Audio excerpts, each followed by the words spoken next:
Good afternoon, students. So I'm hoping that you're having a great week, and I want to go this video. I'm going to go over week 5 through week 7 wrap up, and we're now in the second half of the class. And congratulations for making it this far. We're currently in week 7 of the class, and you only have one more week left to go. So I'm very proud of all the work that you've done the past 7 weeks. We've learned a lot about writing these last 2 months. So this video is going to be a wrap up of week 5, 6, and 7.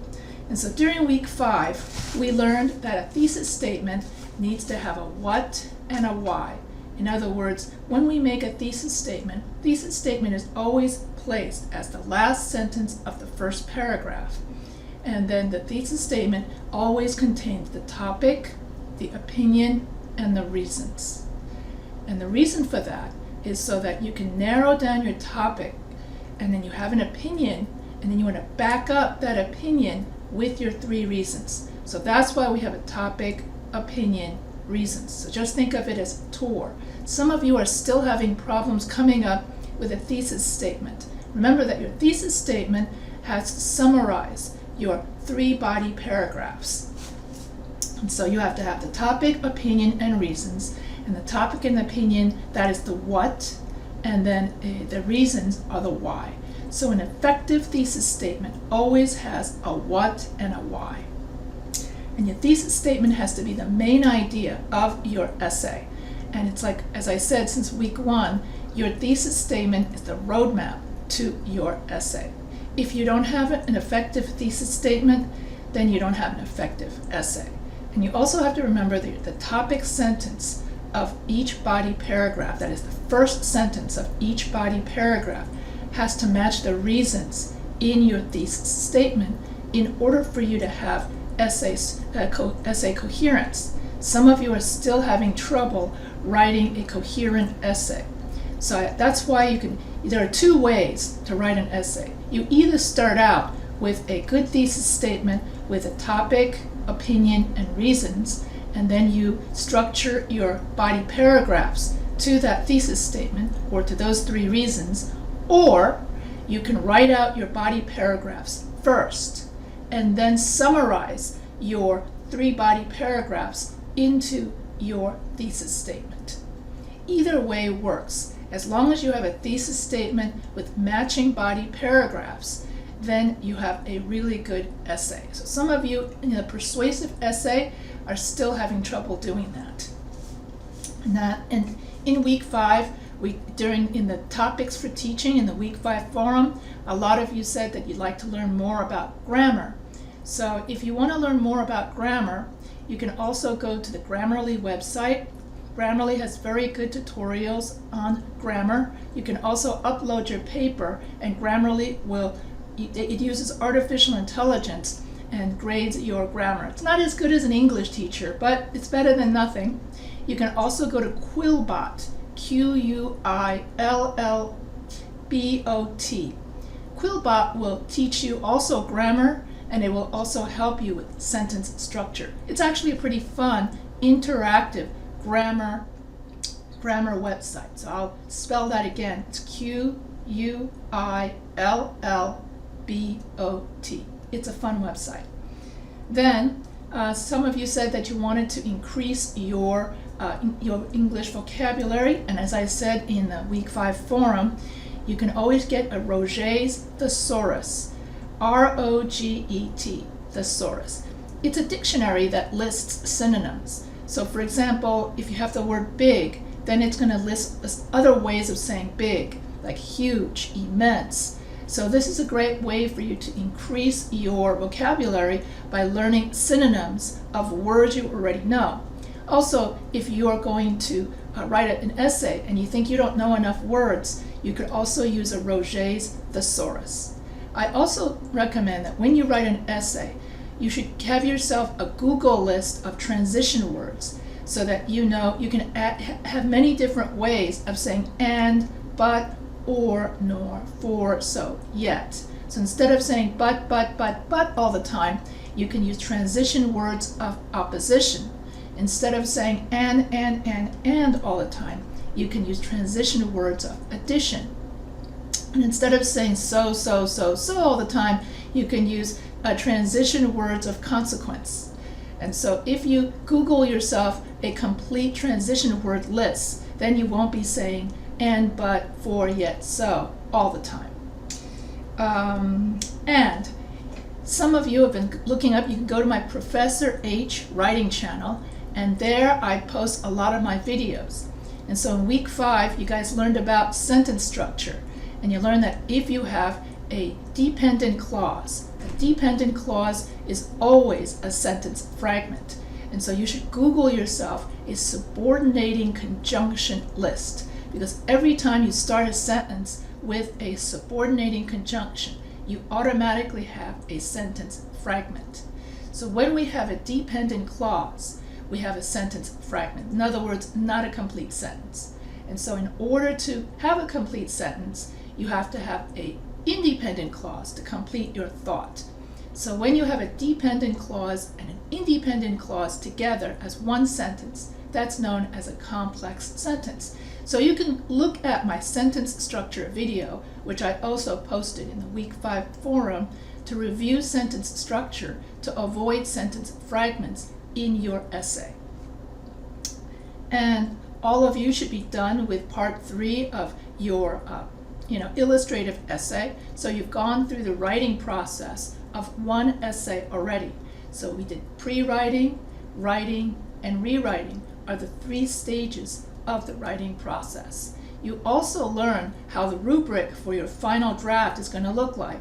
It's 40 points for correct essay structure, 40 points for correct third-person case, and then 20 points for grammar.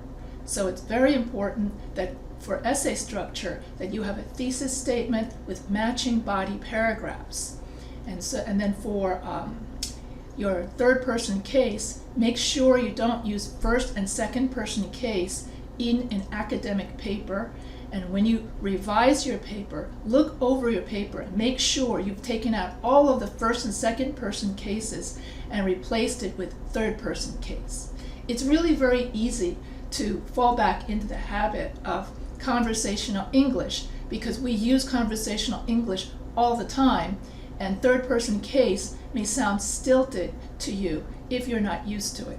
Only people who write incident reports or on the job are used to using third-person case because they always have to report and write about other people. So third-person case basically is when you write about other people and other people's experiences. When you do a research paper, the essence of a research paper is that you want to educate the viewer about a topic through your research. And so when we do a research paper, we are usually writing case studies about other people, and we tend to avoid personal experiences in an academic research paper. And we base our evidence and we justify our thesis by writing about other people's experiences based on our research so that our paper sounds more credible. And so that's it for the week. That's the week 5 wrap up. And so in week 6, moving on to the week 6 wrap up, and then in week 6, you learn a lot about creative writing. And so what we did was we looked at 12 writers, and then we did a quote reflection. And the 2 most popular quotes was "Write What You Know" by Geraldine Brooks and "Practice Writing Every Day" by Walter Mosley. So I had one class in which everybody was on Geraldine Brooks, "Write What You Know." Then I had another class write about Walter Mosley, and you got to practice every day. So both writers are right. You write, so you put it together, write what you know and practice writing what you know every day. And in that way, your writing will improve. This includes creative writing as well as academic writing.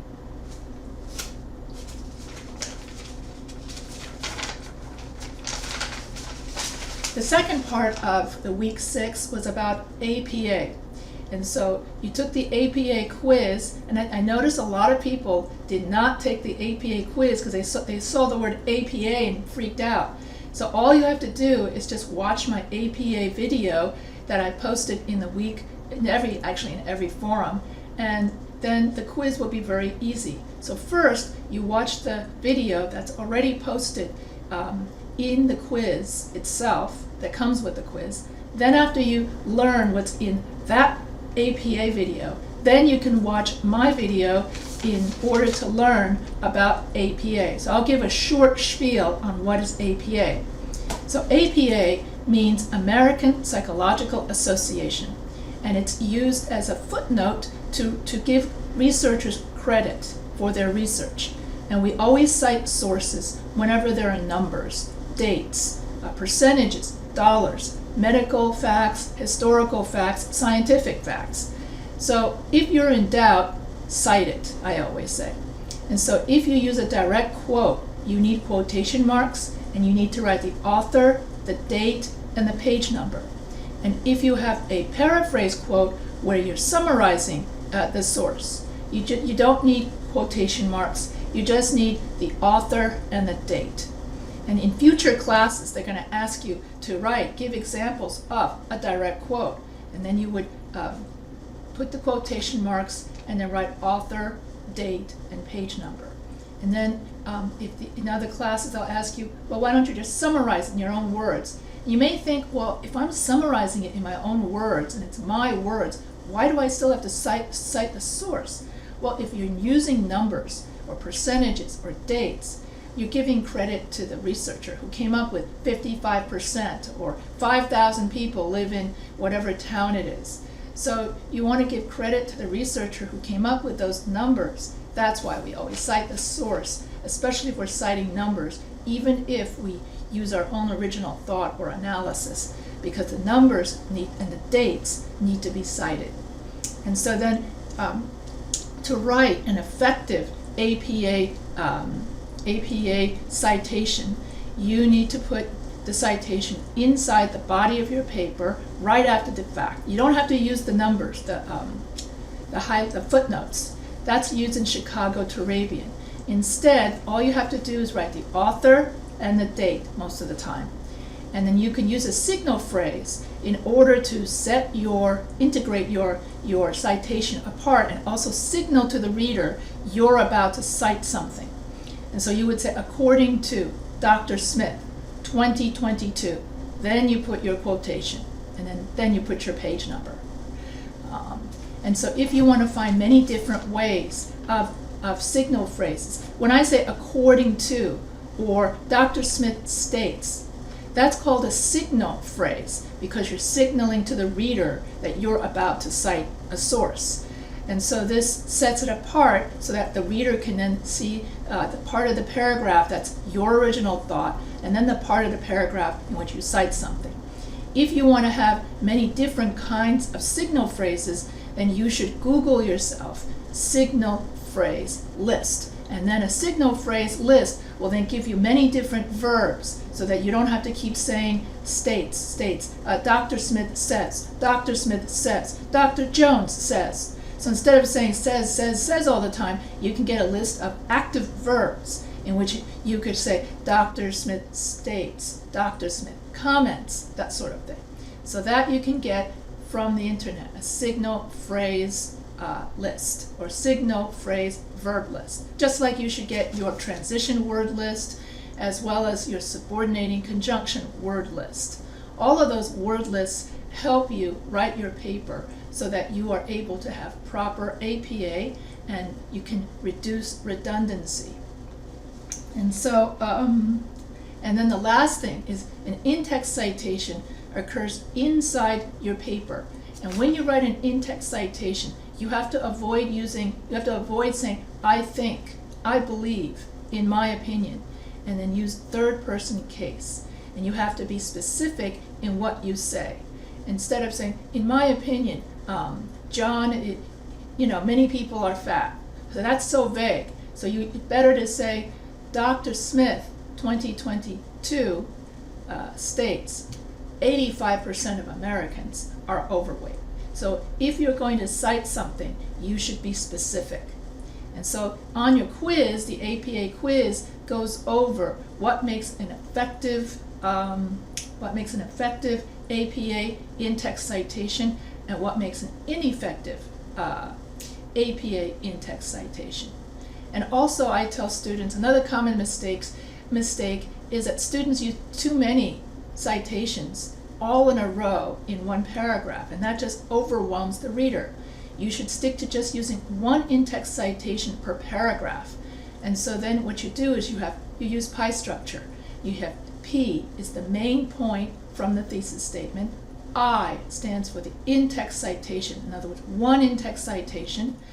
E, 5 sentences that explain that in-text citation. And that's it for your entire paragraph. Main point, that is your topic sentence. Then you've got that one in-text citation, then the 5 sentences that explain what that one in-text citation is all about. So I always give this as my example. I always say lung cancer is the result of smoking. Smoking causes lung cancer. Okay, that's the topic sentence. Then you've got your one in-text citation in which you have something like 85% of Americans die at a young age because of lung cancer, because of smoking, die of lung cancer because of smoking. Then you would write 5 sentences about lung cancer and smoking. You could then say, then you would make 5 sentences saying many teenagers who start smoking young end up dying at a young age from lung cancer due to the nicotine in the cigarettes. So if anyone offers a teen or a peer pressure them to, take on a cigarette, that teen should not take on the cigarette, should refuse the cigarette.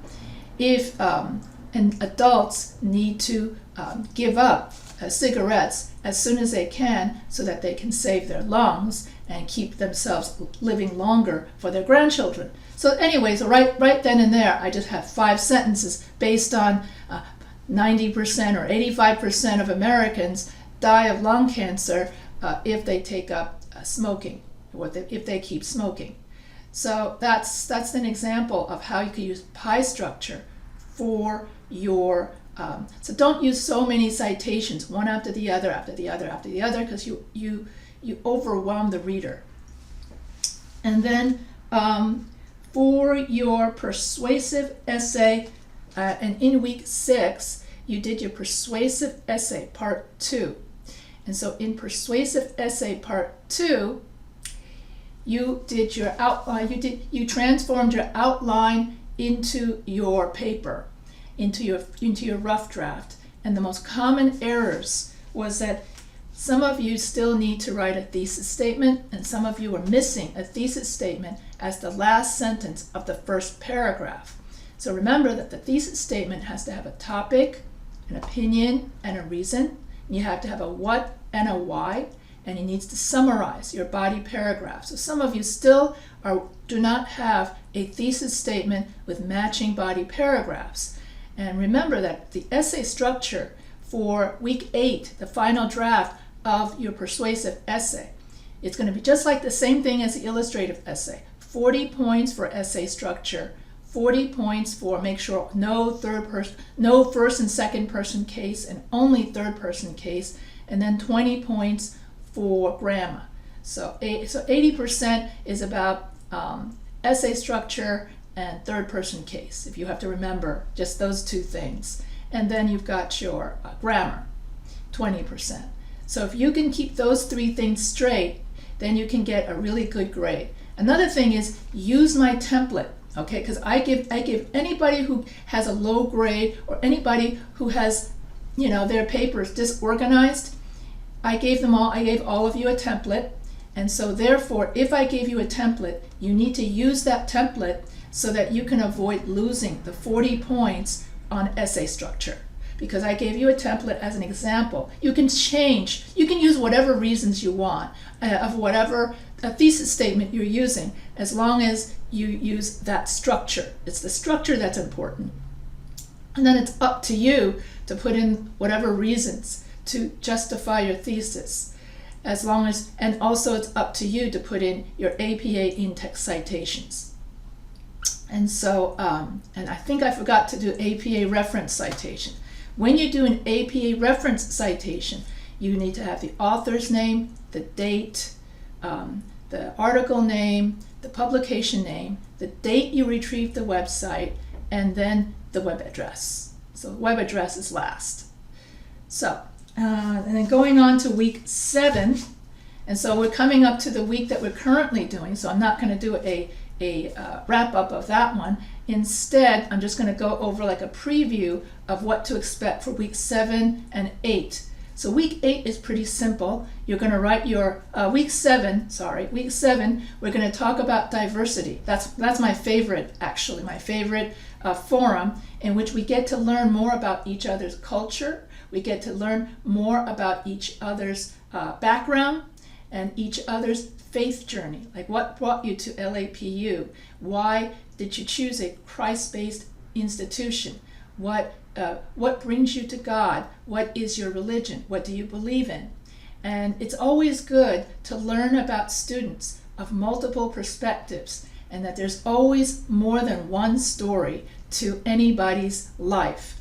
And so it's good to expand one's horizons and learn about other people. For the more we expand our horizons, the more we can appreciate and realize that we're more alike than we are different, and also to learn to savor our differences and not fear the differences. And so that brings us to, and then the practice forum. We'll go back to, we will go over techniques for revision and proofreading. And so you're going to write about your favorite. So revision is when we check for essay structure. We check to make sure that the thesis statement, it has matching body paragraphs. We check to see that the thesis statement is the last sentence of the first paragraph and the first sentence of the last paragraph. And we make sure that each topic sentence matches the thesis. And we make sure every sentence, every paragraph has 5 to 7 sentences. Some of you still write paragraphs that are way too long. And so you need to shorten your paragraphs to 5 to 7 sentences to be more concise. So if you want to learn how to write concisely, you can look up Will Strunk book. So I posted his book in the week 5 forum. And then, so there are 2 parts to correcting a paper. Revision, first, it's known as revision, where you correct for essay structure. And then the second part is called proofreading and editing, where you're correcting for grammar and punctuation mistakes. So you always check for essay structure first. Once you know that your essay structure is solid, then you correct for grammar and punctuation. I also advise students to have other people look over your paper, as well as walk away from your paper from time to time. Because sometimes if we do our paper all in one sitting, we become too familiar with that paper and it's easy to overlook mistakes. So it's good to go take a walk, clear your head, and then come back to do your revision. And then subject-verb agreement. And so subject-verb agreement is very simple. If you have a singular subject, takes a singular verb, a plural subject takes a plural verb. And if you have correlative conjunctions like either or, neither nor, the second subject is the one that agrees with the verb. So if I say neither John nor my brothers are, so the second subject, brothers, therefore takes the plural verb. If I switch it around, neither my brothers or I, and then it takes a singular verb. Okay, so here you have to correlative conjunctions need have a different set of rules. Also, when you have a gerund subject, it always takes, or an infinitive subject, it always takes a singular verb. And then collective nouns like family or a team can take either a singular or a plural verb, but it depends on the context of your sentence. If you're talking about all the family members as one group, then you can use it as a singular. If you're talking about all the family members but individually, then you would use plural. I hope I said that correctly. Oh, okay. Anyway, but the basic rule is plural subjects take plural nouns and singular subjects take singular nouns. And so you can watch my subject-verb agreement video before you take your quiz. And then that way you can get a better grade on your subject-verb agreement quiz. Oh, and then don't forget to fill out your end of class survey so that I can improve my teaching for the next class. And then you can talk about, and then in week 8, I think all I can remember for week 8 is that you're going to write about what it is. You're going to do reflective thinking and think about how this class went and how this class can be improved. And then you're going to write your week 8. You're going to hand in your final draft of your persuasive essay. And so right now, as I said before, I've been correcting the part 2 persuasive essays. And a lot of you are still missing that thesis statement or missing your, you don't have clear topic sentences. So that's 40 points right there. And then some of you are still having your third person case trouble. You're still saying you, your, I, me, we, and that's another 40 points. So make sure and also when you write a thesis statement for a persuasive essay, you have to clearly state your position on a topic, whether you are for whatever the topic is or against whatever the topic is. And so because you want to, then from that thesis statement, then you justify your position, whatever that is, in your body paragraphs. Because the whole essence of a persuasive essay is you want to convince the other side that your position on that topic is the correct position. And then in the next class, you're going to learn the difference between an argumentative essay and a persuasive essay. Both of them overlap a lot. And when I did my video on what is a persuasive essay, I did mesh the two together for the purposes of this class. But for the next class, then I'm going to differentiate how they differ, okay? And the main difference is that in an argumentative essay, you have to write a counter argument and a rebuttal paragraph, whereas in a persuasive essay, you just simply convince people of your point of view.